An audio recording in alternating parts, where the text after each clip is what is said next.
আমাদের পুরো অনুষ্ঠান সকাল থেকে ব্যতিক্রম ধরবে, ঢাকাকে বদলে দিবে। কিনি বদলে দিবেন তাকে দেখার ইচ্ছা আছে, তার কথা শোনার আগ্রহ আছে। উনি আবার ডায়াসে আসছেন সবার প্রিয় মোহাম্মদ সেলিমউদ্দিন ভাই, চেয়ারম্যান নাগরিক উন্নয়ন ফোরাম এবং আজকের অনুষ্ঠানের প্রধান অতিথি।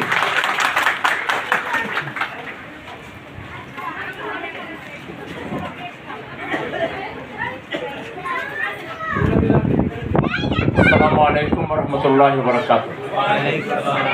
ঢাকা কেয়ার স্কুলের কততম বার্ষিকী আপনাদের? 31তম বার্ষিকী উদযাপন উপলক্ষে আজকের এই বরণ অনুষ্ঠান এবং বিভিন্ন উৎসবের মধ্য দিয়ে উৎসবের আমেজে আজকের যে অনুষ্ঠান, এই অনুষ্ঠানের মাননীয় সভাপতি অধ্যক্ষ Ashraf Kamal, chairman Dhaka care school, উপস্থিত রয়েছেন বীর মুক্তিযোদ্ধা ইঞ্জিনিয়ার মোহাম্মদ আবুল হাসান সাহেব, আমাদের মহিবুল্লাহ সাহেব, নাজিবুর রহমান সাহেব এবং আমার সাথে এসেছেন অধ্যক্ষ সালাউদ্দিন সাহেব, যুব সমাজের আইকন ডক্টর মোস্তফা ফয়সাল পারভেজ সহ এই ওয়ার্ডে আগামী দিনে জনগণের নেতৃত্ব যিনি দিবেন আমাদের কাউন্সিলর ক্যান্ডিডেট আনোয়ার সাহেব সহ সম্মানিত সুধী মণ্ডলী, শিক্ষক মণ্ডলী, শিক্ষক শিক্ষিকা এবং কিশোর কিশোরী, সব বয়সের মানুষের মিলন মেলা। আলহামদুলিল্লাহ, আপনারা সবাই কেমন আছেন? আলহামদুলিল্লাহ, খুব ভালো লাগলো। আয়োজনটি আপনারা ব্যতিক্রমীভাবে আয়োজন করেছেন, সবাইকে ফুলেল শুভেচ্ছায় বরণ করেছেন।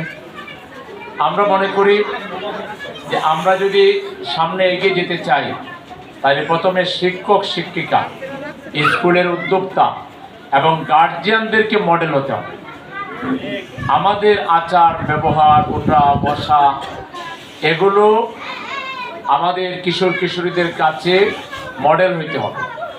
অনেক জিনিস আছে পুঁথিগত শিক্ষা মনে থাকে না, কিন্তু প্র্যাকটিক্যাল শিক্ষা মনে থাকে। আপনি যদি ক্লাসে ঢুকবার আগে বাচ্চাদেরকে আসসালামু আলাইকুম ওয়া রাহমাতুল্লাহ বলেন, তাইলে এই বাচ্চারা সালাম দিতে হবে, বড়দেরকে এটা বলা লাগবে না। এই বাচ্চারা হয়তো আপনি 1 দিন 2 দিন 5 দিন 10 দিন সালাম আগে দিতে পারবেন, এরপরে আপনাকে দেখলে কে কার আগে সালাম দিবে প্রতিযোগিতা শুরু হয়ে যাবে। তাইলে অনেক জিনিস আছে আপনাকে পুঁথিগত শেখাইতে হবে না, প্র্যাকটিক্যালি শেখাইতে হবে।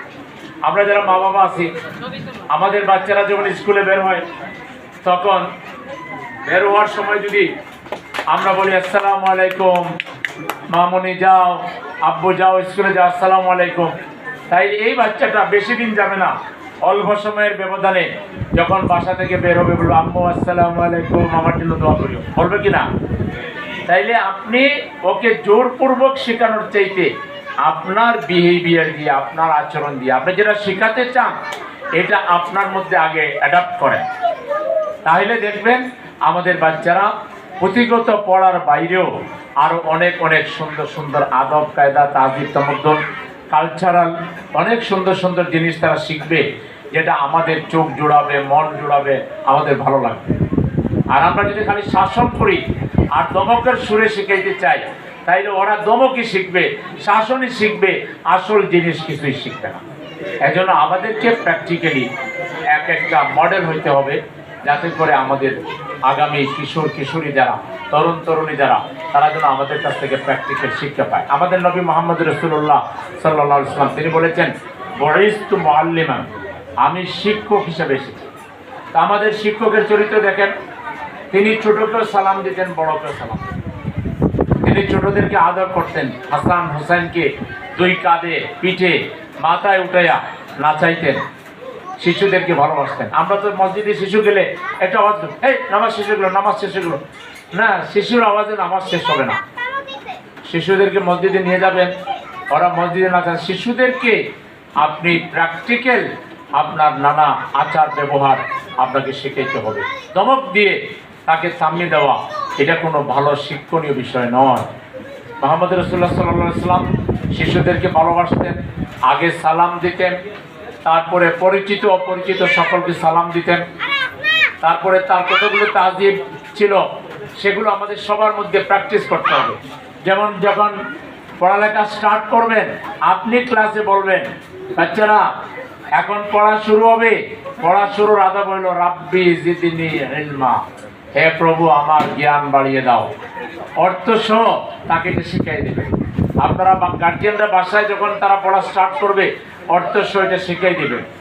এইভাবে প্র্যাকটিক্যালি খাওয়ার সময় ডান হাত দিয়া হাত আগে ধুইতে হবে, পরিষ্কার করতে হবে, ডান হাত দিয়ে খাবার খাইতে হবে, পানি খাওয়ার যে নিয়ম এগুলো শিখিয়ে দিবেন বাচ্চাদেরকে প্র্যাকটিক্যাল ভূমিকার মাধ্যমে। এটা বইয়ের মধ্যে পুঁথিগত জ্ঞানের মধ্যে এটা পাবেন না, এটা প্র্যাকটিক্যাল আচার ব্যবহারের মাধ্যমে আমাদেরকে শেখাতে হবে। সম্মানিত সুধী মণ্ডলী, এই স্কুল আজকে 31 বছরে পা দিয়েছে, কিন্তু এখন এখানে যে ছাত্র সংখ্যা ছাত্রী সংখ্যা এটার 10 গুণ থাকার কথা ছিল, 20 গুণ থাকার কথা ছিল। তাইলে এটা পিছিয়ে পড়লো কেন? আমাদের মধ্যে হয়তো টিম স্পিরিটের ঘাটতি ছিল, আমাদের মধ্যে হয়তো কমিটমেন্টের ঘাটতি ছিল, আমাদের মধ্যে হয়তো এমন ছিল যে আমরা বেতন পাই না তাইলে আমি চলে গেলাম। বেতনকে মেইন টার্গেট বানাবেন না, অবশ্যই বেতন লাগবে, অবশ্যই অনারিয়াম লাগবে, অবশ্যই এটা বৃদ্ধি করে দিতে হবে, এটার পক্ষে আমরা। কিন্তু শিক্ষক শিক্ষিকাদের জন্য এটা মেইন সাবজেক্ট হওয়া ঠিক না। এখানে মূল আপনি হলেন পথ প্রদর্শক, আপনি মানুষ গড়ার কারিগর। আপনার যে মূল্যায়ন এটা পয়সা দেওয়া হবে না, এটা ছাত্রছাত্রীরা মূল্যায়ন করবে, গার্জিয়ানরা করবে, প্রতিষ্ঠান করবে, আল্লাহ তাআলা করবেন। আপনি চরিত্র শিখাবার, আপনি হলেন মূল অভিভাবক, মানুষ গড়ার মূল কারিগর। অতএব এখানে গার্জিয়ান, শিক্ষক আর প্রতিষ্ঠান পরিচালনার যারা, তাদের মধ্যে একটা কমিটমেন্ট থাকতে হবে, অ্যাগ্রিমেন্ট থাকতে হবে, টিম স্পিরিট থাকতে হবে।